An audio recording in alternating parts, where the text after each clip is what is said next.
Okay, this lesson is going to be on dilations. So just like when we started translations, reflections, and rotations, we have an informational box at the top. You will need to pause this video and copy that information down. Once you've finished copying, then you can come back. Okay, now that you've got it copied, first, what is a dilation? A dilation is defined as a type of transformation in which a similar figure is created by multiplying all sides of a shape by the scale factor. That scale factor is going to become very important. How does it work?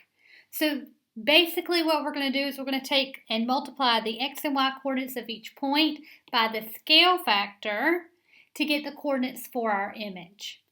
So we're going to do the first example together. Okay, so it says to dilate triangle ABC from the origin by a scale factor of 2, record the points below. Before we begin that, everything that we do is going to be a dilation from the origin. We're not doing any dilations from any other points. Now, it's asking us the type of dilation. So first, there are two types of dilations, a reduction and an enlargement. A reduction means that the resulting image is smaller than the pre-image. An enlargement means that the resulting image is larger than the pre-image. If your scale factor is greater than 1, then you're going to get an enlargement. If your scale factor is less than 1, you get a reduction. Scale factors that are 1 you don't usually see. That would be a trick question, because if your scale factor is 1, then you end up with the same image. So in this first example, we have a scale factor of 2. That means that we're going to get an enlargement. Now, up above, you copied down the end that this is how it works. We said multiply the x and y coordinates of each point by the scale factor to get the coordinates for the image. So I need to know the coordinates of points A, B, and C. So I'm going to come over here and I'm going to write those down. So point A is located at 0, 2. Point B is located at 2, negative 1. And point C is located at 0, negative 1. So to get A prime, I'm going to take the 0 and the 2 and multiply them both by 2. Well, 0 times 2 is 0. 2 times 2 is 4. So A prime should be at 0, 4.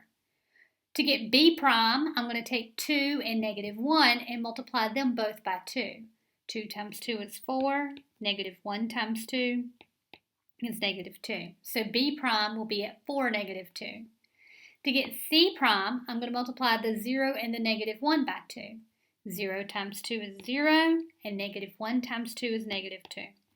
Now I'm going to plot A prime, B prime, and C prime on the graph. So A prime, we said, was at 0, 4. Make sure you're labeling the points as you go. So that's where A prime should be. B prime at 4, negative 2.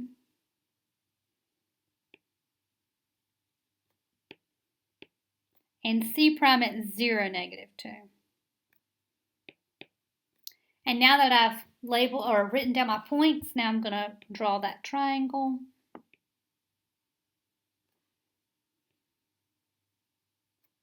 So I have now dilated triangle ABC by a scale factor of 2. That's it. Let's do the second example together. It says to dilate angle MKL from the origin by a scale factor of 1/2 and record the points below. So this type of dilation is going to end up being a reduction. Because remember we said if your scale factor is less than 1, you end up with a smaller figure, which would be a reduction. So let's write down the ordered pairs for M, K, and L. M is at 1, 2, 3, 4, negative 4, 4. K is at 0, 2. And L is at 2, 1, 2, 3, 4, 5, 6, 2, 6. So to get M prime, I'm going to take negative 4 and positive 4 and multiply them both by 1/2. So negative 4 times 1/2 is negative 2. 4 times 1/2 is positive 2.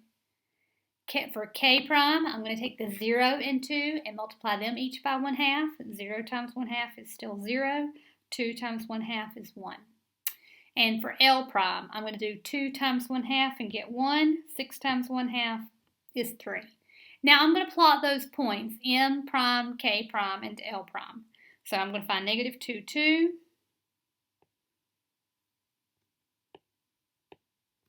K prime at 0, 1. And L prime at 1, 3.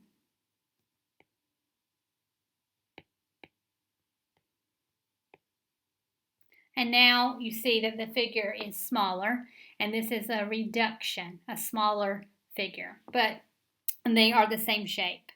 All right, so moving on to the next page, I want you to complete problems 3 and 4, all parts of number 4, 5 and 6, all parts of number 6 as well, independently.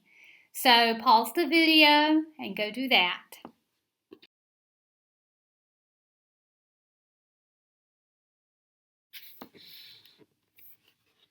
Okay, now that you've completed the problems 3, 4, 5, and 6, now you need to check your solutions. Number 3, you didn't have to graph anything, you just had to find the coordinates using a scale factor of 1/3. So remember, make sure that you multiplied each of those numbers, by 1/3. For number 4, you had to not only graph the original figure, but you also had to graph the image of that. So in number 4, the scale factor was 3. The important thing to notice here is that when you're doing a dilation, the corresponding angles will still be congruent. So in this case, M and M prime are corresponding angles, so they will be congruent. However, the corresponding sides will not be congruent. These figures are not congruent. They are similar, just similar. So whenever you're performing a dilation, you result in similar figures, not congruent figures. Okay, and then in number 5, this one you had to determine what kind of dilation occurred, whether it was a reduction or an enlargement. Notice it says that triangle AYB is the image of triangle XYZ. And so what that is telling us is that AYB, which is this portion right here, is what results. That's your end result. So you started with a larger triangle, ended with a smaller, which makes this one a reduction. If we want to find the scale factor, we can see that A is the image of X and B is the image of Z. Both triangles have Y in them, so Y isn't helpful here. So I know that X is at 1, 4 and maps to A, which is at 1/2, 2. Z is at 6, 2, which maps to B at 3, 1. So I'm thinking 1 times something is 1/2. 4 times something is 2. That's how I'm getting my scale factor. 6 times something is 3, and 2 times something is 1. And so what am I multiplying all of that by? All of that is being multiplied by 1/2, therefore my scale factor is 1/2. So what's the relationship between those two figures, those triangles? It means that they're similar. What about angle YXZ and angle YAB? Well, those are the same angles. They are images of one another. So those two angles are going to be congruent. And for number 6, okay, so you were asked to graph triangle PQR, and then you had to graph triangle WXY. And then when it asks for the type of transformation, it is a dilation, but be exact. So in this case, what is my scale factor? Well, Q maps on to W. So this is a reduction. And we see that Q is at 6, 0, W is at 1, 0. So if I take and multiply the coordinates by 1/6, I get the image coordinates. Okay, so the scale factor here would be 1/6. The angle that is congruent to angle P would be angle Y. Now, when we name similar triangles, that is really important that we name them appropriately. So if we're talking about triangle PQR, it is going to be similar to triangle YWX. So when we're naming that, P goes with Y, Q goes with W, and R, of course, goes with X. So they have to be named in that order. If you said something like triangle WXY for part E, then that would be incorrect because that would not work. Okay, so that's it for this particular lesson. So make sure if you have any questions that you contact your teacher. And then after you've corrected any of your mistakes, go ahead and upload this assignment, and then you'll be ready to complete the independent practice for dilation.